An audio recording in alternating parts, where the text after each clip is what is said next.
부동산 시장 한번 보도록 하겠습니다. 시장이라는 게 기본적으로 덩어리라잖아요. 나랑 비슷한 애, 다른 애, 큰 애, 작은 애, 비싼 애, 좀 상대적으로 저렴한 애, 먼 애, 가까운 애, 이런 게 덩어리를 이루어가지고 시장을 이룬다잖아요. 그래서 시장이라는 게 유사한 부동산에 대해서 유사한 가격 갖고 있는 지리적 구역을 시장이라고 해요. 시장. 그리고 공간 시장은 우리가 뭐 운 좋게도 넘어간다잖아요.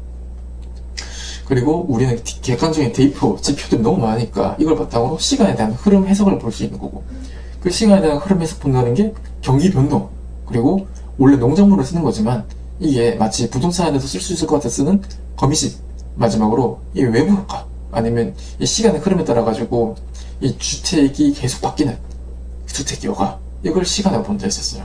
마지막으로는 우리가 정보의 시간, 정보의 시간인데, 이 뭐 약 중강 이 뭔 뜻이냐면 그 효율적 시장을 하기, 그 효율적 시장, 약 중강이라는 걸 일단 뒤에 가면서 일단 얘기를 또 다시 해줄게요.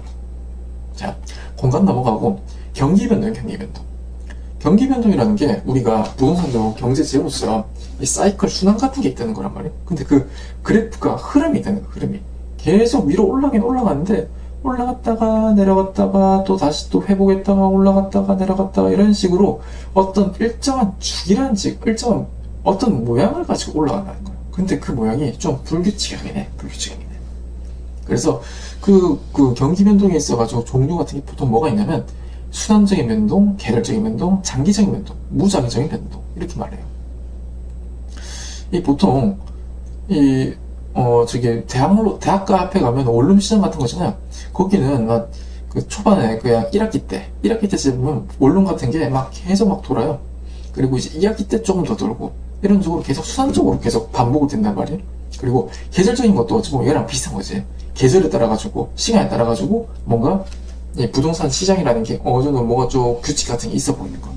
그리고 이 장기적인 변동이라는 거는 굉장히 오랜 시간을 보고 경기 변동을 예측을 하는 거예요. 보통 이런 건 어떻게 되냐면 문명의 발달이, 그러니까 어떤 기술 같은 거 발달이 50년에 한 번씩 죽여봐요.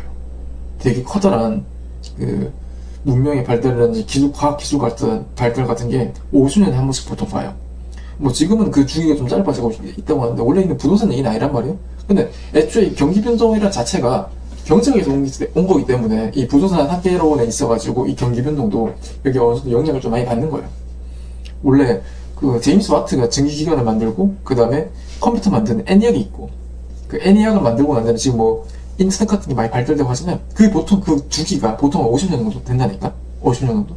그리고 마지막으로는 전쟁이라든지 정책 같은 거, 지금도 막 저기 뭐 러시아 우크라이나 전쟁 이런 거 좀 슬프긴 한데 그런 전쟁도 있고, 이게 언제 일어날지도 모르잖아요. 코로나도 그렇고 정책도 그렇고. 그래서 무작위적 변동이라는 게 있는 거야. 자, 그리고 이제 부동산도 그 경기가 좋을 때도 있고 나쁠 때도 있단 말이에요. 그걸 경기 순환이라고 해요. 경기 순환. 근데 그 경기 순환이라는 데 있어가지고 굉장히 올라갈 때는 천천히 올라갔다가 내려갈 때 확 떨어져. 천천히 올라갔다가 확 떨어져. 다시 또 천천히 올라갔다가 확 떨어지고. 이게 제가 봤을 때 좀 달팽이 딱 건드렸을 때 느낌이 좀 비슷하단 말이에요. 봐봐요.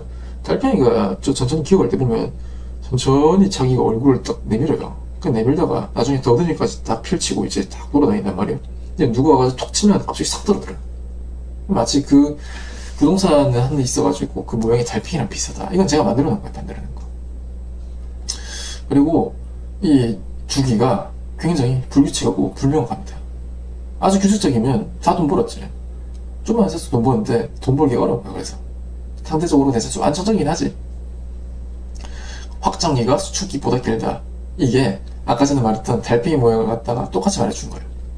올라갈 때는 천천히 올라가는데 내려갈 때 확 떨어진다잖아요. 확장기는 천천히 가는데 수축기는 빨리 간다는 거지. 그래서 확장기가 수축기보다 길다는 거죠. 그리고 부동산 시장 중에서도 보면 그 아무리 좀 뭐 경기 같은 게 좀 안 좋다고 한들 되게 목조인데 위치하면 그 좀 그래도 계속 수요라든지 공급이라든지 순환이 되는 곳이 있단 말이에요. 그런 거 보통 안정시장이라고 해요. 안정시장. 그래서 보통 안정시장은 위치도 좋고 규모도 적당해야지 그 부동산 매물 경기가 계속 돌아간다는 거예요. 그리고 이거에 직접 만나가지고 그림으로 이해하는 게 훨씬 편한데, 그 아까 전에 말했던 그 달팽이 모양으로 확장이 되고 수축이 되고 한다잖아요. 확장기는 보통 크게 두 개로 있어요. 회복기라는 게 있고 상향기라는 게 있어. 자, 우리 맨 처음에 그냥 지금 경제 저점이라고 봅시다. 저점으로 갔는데 금리도 좀 낮아지고 뭐가 좀 기술 같은 것도 개발되고 천천히 올라갔대. 그걸 회복기라고 한단 말이야. 회복기. 근데 회복을 넘어서 가지고 기존에 있던 거 피크를 찍었어. 피크를 찍고 오히려 더 올라가는 거야. 야, 부동산 계속 올라간다. 다 부동산 뭐 열풍이 오르고 그러면 상향기라고 해. 상향기. 근데 그랬을 때 이제 고점을 찍었으면 천천히 다시 내려올 거 아니야. 뭐 정부 정책이라든지 아니면 무슨 뭐 다른 뭐 그러면 안 되겠지만 또 전쟁 같은 거 있을 수도 있고 그러고 되면 천천히 또 떨어진단 말이야. 훅 떨어지면 이거 후퇴기라고 해. 근데 후퇴를 또 넘어져가지고 더 떨어졌어. 그걸 하향기라고 해. 하향기. 수주기에 있어가지고 아까 전에 회복 확장기는 회복기랑 상향기가 있고 수주기는 아까 전에 후퇴기가 있고 하향기가 있다. 그리고 보통 이제 이 수축기랑 확장기 있어가지고 누가 좀 더 우세를 가지고 있습니까? 누가 조금 힘이 더 있습니까? 이렇게 물어보는 게 있단 말이에요. 그걸 이제 매도자 중심입니까? 매수자 중심입니까? 이렇게 물어볼 수가 있어요. 아까 전에 수축기라는 거는 아니지. 그 확장기잖아요. 상사가 좀 잘 될 때, 잘 되면 시장에 다 그 매물을 사고 싶어 해. 다 사고 싶어 하니까 그 물건을 파는 사람이 유리해요. 파는 사람이 난 이 가격이 아니면 뭐 안 팔아 이렇게 할 수가 있단 말이에요. 그걸 매도자 중심이라고 해요. 매도자 중심. 그리고 팔다 보니까 그 매도자가 팔다 보니까 어때? 나는 이 가격 이하면 안 팝니다. 과거 가격이 한전 내려버리는 거예요. 과거보다 비싸게 받고 싶은 게 이 확장인 거예요. 확장기. 반대로 장사가 좀 잘 안 돼. 좀 물건이 팔리면 좋겠는데 시장에 재고가 많이 쌓였어. 뭐 지금 상황이 좀 그렇긴 하죠. 지금 상황이 그렇긴 한데 보통 이러면 사는 사람이 우세가 있어요. 나 이거 여기 더 지금 가격을 갖다가 좀 안 가까웠으면 좋겠는데 사람이 안 들어오네. 그러면 이제 들어올 사람이 더 가까워줘, 확 가까워줘. 근데 그럼 남는 게 없어요. 그래도 가까워줘. 그럼 싫어. 알겠어. 이래가지고 매수자 중심이 될 수가 있어요. 매수자 중심. 다 이랬을 때 어때요? 옛날 가격보다 낮게 받으려잖아. 낮게 받으려고. 그러니까 과거 가격이 상향선이라는 게 그 뜻인 거예요. 그리고 상대적인 거예요. 상대적으로 상업이랑 공업은 그 경기랑 굉장히 밀접해요. 그러다 보니까 코로나 같은 거 터져버리면 그때 상공 같은 거 많이 박살나고 그랬잖아. 그래서 상업용, 공업용은 일반적인 경기랑 병행을 합니다. 주거용 부동산은 상대적으로 일반 경기에 역행하는 거예요. 상대적으로. 절대적으로 그러면 아니긴 하지, 솔직히. 실적으로 봤을 때는. 자, 이렇게 해가지고 경기 변동이라는 게 끝이 나고 전반적으로 이게 상향이다, 하향이다 이렇게 하는 경기 변동이라고도 하는데 그러면 부동산 가격은 어떻게 결정이 되나요? 가격은? 그걸 갖다가 보는 게 거미집 이론이에요. 거미집 이론. 자, 원래는 농산물 가격의 폭등이랑 폭락을 설명하는 걸 거미집 이론인데 이게 기본적으로 가정을 해야 돼요. 가정을. 뭐 지금이랑 그래서 조금 안 맞을 수 있지. 근데 이 사람들의 이런 노력이 있었으니까 이 이론은 되게 잘 만들어놨단 말이에요. 그래서 한번 보도록 하죠. 동태적 분석이라는 거는 이게 계속 움직이는 거야. 움직여. 그리고 그 공급을 하는 사람, 부동산 건물 같은 걸 이제 공급을 하는 사람들은 하나 만드는데 시간이 굉장히 오래 걸려요. 그걸 이제 공급의 장기성이라고 하고 수요 공급의 시차가 있어요. 그 수요라는 내가 부동산을 사고 싶은 사람들은 그 가격에 맞게 민감하게 막 반응을 하는데 이 부동산을 만드는 사람들은 지금 가격을 보고 이 시장에 진입을 할지 내 건물을 만들지 안 만들지 결정을 한단 말이에요. 그걸 이제 수요 공급의 시차라고 해요. 수요 공급의 시차. 그리고 이 건물을 만드는 사람들은 지금의 가격을 본다는 건데 원래 지금의 가격을 보면 안 되고 좀 예상을 해야 되죠. 근데 여기 가정이라는 거예요. 가정. 공급자의 비합리성이라는 거는 결국 공급자라는 게 지금의 가격을 보고 지금 공급에 들어갈지 안 들어갈지 판단한다는 거예요. 자, 가정이에요. 가정. 이건 원래 그림을 그리면서 알려주는 게 좀 편하긴 한데 그 그림에 있어가지고 맨 처음에는 수요량은 가격을 보고 계속 막 민감하게 바뀐대. 공급량은 1년 뒤에 만든다 했으니까 부동산 더 걸리지. 혹시 만드는데 한 몇 년 더 걸리지. 공급량은 일정 기간 후에 변한다고 가정을 하는 거예요. 가정. 그리고 공급자는 아까 말했던 현재 가격에만 반응을 하고 보통 그 경기의 흐름을 타는 상업용, 공업용 부동산이 더 강하게 나타나는 게 맞죠. 그리고 이제 수요의 가격 탄력성이 공급의 가격 탄력성보다 큽니다라고 하는 게 이게 뭔 소리냐면, 탄력성이라는 거는 누가 더 이제 그 민감하게 반응을 하냐 그 뜻이란 말이에요. 근데 아까 전에 수요가 더 민감하게 반응한다 했지. 그래서 수요의 가격 탄력성이 공급의 가격 탄력성보다 큽니다라고 하는 소리는 수요가 더 민감하게 반응한다는 거예요. 근데 웃긴 게 이 탄력성이라는 거랑 기울기라는 걸 나중에 배울 건데, 기울기는 탄력성이랑 반대예요. 기울기는 탄력성이 반대야. 근데 아까 전에 그 거미집 모형이 있어가지고 딱 기본적으로 이것만 알고 있으면 웬만한 거 다 풀려요. 수요의 가격 탄력성이 공급의 가격 탄력성보다 큽니다. 이걸 수렴형이라고 해요. 수렴형. 이래야지 가격이 그래프로 보여주면 알겠지만 계속 이제 왔다 갔다 그러다가 결국 한 점에서 모여요. 한 점에서 모여요. 이걸 수렴형이라고 해요. 가격이 한 점으로 모이는 거야. 그럼 반대로 가격이 계속 팽창해 나가면 이걸 발산형이라고 해요. 발산형. 그게 아니라 똑같이 돌아갈 수도 있겠네요. 그걸 순환형이라고 해요. 실제로 순환형. 그리고 이제 그래프를 그리면서 보면 기울기라는 걸 그려줄 건데, 탄력적인 놈은 이렇게 본단 말이에요. 이거를 굉장히 기울기가 평평하다, 완전 탄력적이다, 기울기가 낮다라고 해요. 공을 갖다가 여기 놔두면 공이 흘러가나요? 안 흘러가잖아요. 그래서 기울기가 낮다고 보는 거예요. 반대로 이렇게 돼 있으면 공을 여기 놔둬 툭 떨어지겠지. 기울기가 가파르다, 기울기가 크다. 이거를 비탄력적이라고 해요. 비탄력적. 자, 그래서 아까 전에 그 수요의 가격 탄력성이 공급의 가격 탄력성보다 크다는 건 뒤에 똑같은 말인 거예요. 수요 곡선의 기울기가 공급 곡선 기울기보다 작은 거지. 똑같은 말이에요. 똑같은 말. 이것도 수렴형이고. 자, 그리고 보통 이제 거미집 이론에 있어가지고 이걸 만드는 방법은, 이건 그래프를 그리면서 좀 더 말을 해주겠지만 일단 말로 한번 설명을 해볼게요. 일단 P 함수, 그러니까 PQ 함수라는 거 처음에 만들고 난 다음에 맨 처음 밑에서 시작했을 때는 공급자랑 수요자, 그냥 이거는 그림을 그리면서 내가 설명을 해줄게. 그게 훨씬 낫고 훨씬 빠르게 이해를 할 수 있어. 거기다 시험에 나올 정도로 그렇게 어렵게 나오지도 않아. 우리는 가정을 솔직히 알 필요는 솔직히 많이 없어요. 가정까지 나올 정도면 시험이 굉장히 어렵게 나왔던 거거든. 자, 아까 전 그래가지고 그 부동산 가격은 어떻게 결정됩니까? 거미집 이론으로 봤고, 근데 그러면 그 부동산이라는 게 시간의 흐름에 따라 가지고 뭐가 좋은 아파트, 상대적으로 싼 아파트 이러면서 왔다 갔다 거리면서 계속 뭐가 여거가 된다잖아. 그걸 주택 여거를 한다 했고. 근데 주택 여거를 하기 전에서 주거 지역이 우리 진짜 시장에서도 보면 그러니까 돈을 버는 계층별로 좀 분리가 되긴 해요. 분리가 돼 있긴 해. 좀 많이 잘 사는 사람들은 자기 집 근처에 좀 많이 못 사는, 좀 흔히 말해가지고 조금 빈민이라는 그런 사람들을 받기가 좀 꺼려요. 그래서 보통 되게 비싼 아파트 바로 옆에는 좀 일반적인 아파트 있고, 일반적인 아파트 바로 옆에 상대적으로 못 사는 아파트 같은 게 좀 있긴 하지. 그래서 주거 지역이 소득 계층별로 잘 사는 거 못 사는 거 서로 분리된 거를 주거 분리라고 해요. 주거 분리. 근데 이게 왜 일어나냐? 외부 효과 때문에. 외부 효과 때문에. 이거 나중에 경제파트에 있어서 좀 더 자세하게 할 건데, 제발 우리 집 앞에 와주세요. 우리 마당 뒤에도 싫어요. 이걸 핀피랑 님비라고 한단 말이에요. 아까 전에 말했던 좀 되게 잘 사는 좀 비싼 아파트들, 고급 아파트들은 그 근처에 좀 되게 못 사는 뭐가 좀 불행한 그런 걸 두기가 싫어한다잖아요. 그걸 이제 외부 효과라고 해요. 외부 효과. 쉽게 말해서 그걸 외부 효과라는 거예요. 외부 효과.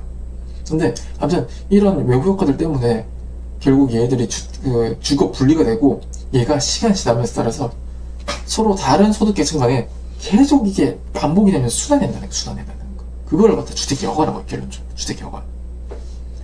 그리고 이제 서로 다른 소득 계층 간 주택이 순환되는 거를 이제 주택 여가라고 하는데, 그 과정이 마치 친일과 천일, 들어갔다가 거기서 황폐화됐다가 들어갔다가 황폐화됐다가 이렇게 계속 반복된다는 거예요. 자, 보통 아파트 같은 게 좀 고급 아파트가 있으면 이게 보통 아파트는 50년을 주기로 보고 만든다고 한단 말이에요. 근데 한 10년, 20년, 30년 지나가지고 슬슬 노후가 됐어. 그쯤 되면 이제 원래 있던 아파트보다 더 좋은 아파트 같은 것도 또 많이 지어지고 한단 말이에요. 근데 그랬을 때 보통 그런 아파트는 선택기로 해. 그 몫이 되게 좋고 근처에 또 뭐가 계속 발달될 것 같으면 그 아파트들 자체를 갖다 리모델링 하던가 재건축을 해. 재건축을 하는데, 그게 아니라 여기 상권 발달도 더 안 될 것 같고 경기도 어렵고 그러면 그대로 방치를 해. 방치를 하면 어떡합니까? 거기에 상대적으로 가격이 좀 싸졌으니까 이제 상대적인 저소득층이 거기 들어가는 거지. 그리고 아까 전에 그 좋았던 아파트를 갔다가 저소득층이 사용하면 하향 영어가 되는 거고, 그 아까 전에 그 좀 그런 황폐하다, 그 조금 좀 값이 싸졌던 부동산을 갖다가 재개발, 재건축 이런 걸 하면 상향 영어라고요. 이러면 또 더 가격이 비싸지니까 거기에 좀 비싼 그 상대적으로 돈 있는 사람들이 들어가겠지. 그리고 아까 전에 그래서 하향 영어라는 거는 저소득층이 사용하는 거고, 하락한 고소득층 주택을 사용하는 겁니다. 그 저가 주택의 수요가 증가하면 보통 하향 영어라고 해요. 그래서 그리고 상향 영어라는 거는 저급 주택의 수선 재개발을 하는 거고, 주택 가치 상승률이 내가 이걸 유지 보수하는 것보다 당연히 크면 하는 거예요. 하는 거. 그러니까 가치 상승이 당연히 커야지 하는 거지. 커야지 하는 거지. 자, 그리고 마지막으로 이 뭐 LH가 거기에 무슨 뭐 도시 개발을 합니다. 아니면 여기 재건축 재개발 단지 같은 거 합니다. 판매 같은 거 붙여 놓으면 정보에 이래 가지고 부동산 가격이 영향을 받는잖아. 그래서 그걸 정보의 시장이라고 하는데, 우리 지금 시장을 보면 그 정보 같은 게 바로바로 반영이 되긴 하죠. 근데 완전 바로바로는 아니란 말이에요. 살짝 한 어느 정도 시차는 있긴 해요. 근데 그게 좀 굉장히 가면 갈수록 인터넷 같은 거 발달하니까 가면 갈수록 빨라지는 것 뿐이지. 근데 아무튼 완전 지체, 그냥 빨리 반영되지 완전 지체가 없이 반영되는 건 아닙니다. 근데 만약에 나중에 미래에 막 정보가 모든 사람들이 다 똑같은 정보를 가지고 있고, 뭐 이제 모든 사람들이 다 이제 빨리빨리 정보를 똑같이 받을 수 있으면 그걸 효율적 시장이라고 해요. 효율적 시장. 그래서 효율적 시장이라는 거는 정보가 지체 없이 가격에 반영되는 시장을 효율적 시장이라고 하고, 아직까지는 좀 완전 좀 꿈의 단계이긴 한데 갈수록 다가오고 있긴 하죠. 그리고 아까 전에 그 효율적 시장이라는 거는 지체 없이 정보가 반영되는 시장이긴 한데, 그 시장의 종류에, 그 정보 시장의 정보에 따라 가지고 약성 시장이라는 게 있고 중강성 시장이라는 게 있고 강성 시장이라는 게 있단 말이에요. 그 옛날 정보만 가지고도 시장이 돌아가는 걸 약성 시장이라고 해요. 그리고 옛날 정보랑 지금 정보랑 같이 해가지고 같이 돌아가는 걸 중강성이라고 하고, 모든 정보, 그냥 그 미래에 있는 모든 정보를 다 갖고 있는 걸 강성 시장이라고 해요. 강성 시장은 이론적으로 아직까지는 있는 시장이겠죠. 딱히 뭐 지금 당장은 뭐 현실적으로 있는 시장은 좀 아니긴 하죠. 우리는 중강성에 가까운 거지. 중강성이지, 어차피 중강성이지. 그리고 이제 그 약성 시장이라는 거는 이제 과거 정보로 이제 시장이 돌아간다잖아요. 근데 과거 시장으로 돌아가는 정보에다가 만약에 현재 누가 정보를 주면 현재라는 무기가 있잖아요. 그래서 더 좋은 내가 이윤을 받을 수 있어요. 쉽게 말해가지고 요즘 뭐 흔한 말로 이제 꿀빤다고 하잖아요. 꿀빤다고. 남들보다 더 좋은 이윤을 가져갈 수가 있다는 거예요. 근데 그거를 초과 이윤이라고 해요. 초과 이윤. 남들보다 좀 더 많은 이윤을 그러니까 남들에 비해 가지고 초과적인 이윤을 가져갈 수 있는 거. 초과 이윤이라고 하는데, 약성 시장에서는 기본적 분석, 이 현재 정보만 과거랑 현재 정보를 분석해 가지고도 초과 이윤이 가능하답니다. 왜? 약성은 과거 정보로만 이용되니까. 그리고 그 준강성 시장이 지금이랑 비슷하잖아요. 만약에 누가 아까 전에 내부자라든지 뭐 그러면 안 돼요. 그러면 안 되는데 뭐 LH나 아니면 고위 공무원이나 그런 사람들이 요 근처에 땅 개발됩니다, 뭐 됩니다 해가지고 그런 정보를 주면 그게 나중에 미래에 어찌 보면 발표될 정보잖아요. 그런데 그런 걸 줘가지고 누가 거기 투자를 해버리면 그건 투자가 아니라 투기라고 할수, 투기라고. 그건 이제 중강성, 지금 같은 세상도 초과 이윤이 가능한 거예요. 현재는 굉장히 비싸죠. 그리고 강성 효율적 시장은 굉장히 이론적인 시장이긴 한데, 그만큼 얘는 뭔 짓을 해도 초과 이윤을 획득할 수가 없어요. 왜? 얘는 모든 정보가 다 반영이 돼 있으니까. 그리고 이제 그러니까 그 완전 경쟁 시장이라는 거는 모든 사람들이 다 똑같은 걸 가지고 싸우는 걸 완전 경쟁 시장이라고 하는데, 뭐 우리 지금 보면 뭐 인맥이라든지 아니면 뭐런 어떤 정보라든지 어떤 그런 걸 통해 가지고 좀 추가적으로 이윤 같은 걸 보려는 사람들이 있잖아. 정부에서 그걸 굉장히 많이 단속을 하긴 하지만 뉴스 같은 데 보면 좀 사고가 좀 많긴 해요. 근데 만약에 그게 아니라 그 완전 똑같은 정보로 가지고 우리가 만약에 다 부동산 일을 할 수 있으면 그걸 완전 경쟁 시장이라고 하는데, 강성 시장은 이상적이니까 완전 경쟁 시장에 부합하는 시장이 맞는 거죠. 자, 그리고 근데 아까 전에 중강성 시장이라는 게 초과 이윤 획득 가능하잖아. 그 내부 정보, 미래 정보 이런 걸 통해 가지고. 근데 만약에 그 정보에 대해서 가격을 매겨버리면, 정보로 만약에 그 가격을 확실히 매길 수 있어가지고 누가 그 정보를 알고 있다고 한들 그만큼 이윤을 못 보게 하면 할당 효율적 시장이 될 수 있다는 거예요. 그래서 할당 효율적 시장이 뭐냐? 초과 이윤, 더 꿀빠는 그런 내가 추가적인 이윤을 획득할 수 없는 시장을 할당 효율적 시장이라고 해요. 완전 경쟁 시장은 당연히 할당 효율적 시장이지. 근데 불안정 경쟁 시장, 우리가 지금 살고 있는 그 상황이 불안정 경쟁 시장이란 말이에요. 그것도 할당 효율적 시장이 될 수가 있죠. 할 수 있죠. 왜? 정보의 가격을 매겨버린다니까. 만약에 누가 그걸 정보를 통해 가지고 이윤을 받았으면 그거만큼 토해내라고 하면 되니까. 그래서 이걸 보통 문제로 나옵니다. 문제로. 뭐 이거 지금 계산 문제로 많이 나오고 있는데 그 정보의 현재 가치 문제로 풀면 되는데 어떻게 하냐면 내가 이 정보를 알고 있어. 만약에 정보가 알았을 때 먹을 수 있는 그 수익 있잖아. 확실히 내가 이거 확실히 된다니까. 확실히 이거 개발된다는 그 정보 수익 빼기 아무것도 몰랐을 때 그 가격을 빼면 돼요. 내가 확실히 정보가 있다고 가정한 거에서 정보가 없다는 걸 빼주면 그 정보의 현재 가치를 통해 가지고 그 할당 효율적 시장으로 만들 수 있다는 거지. 이렇게 되면 정보 시장도 끝이 나버려요. 끝이 나버려요. 자, 시장에 있어가지고도 공간 시장은 넘어간다 했었고, 시간 시장은 경기 변동, 거미집, 주택 여가 이렇게 갔다가 마지막으로 정보 시장으로 끝나는. 이렇게 되면 시장 파트 다 끝이 나버려요. 끝이 나버려요. 자, 이제 좀만 쉬었다가 투자 파트 한번 보도록 하겠습니다.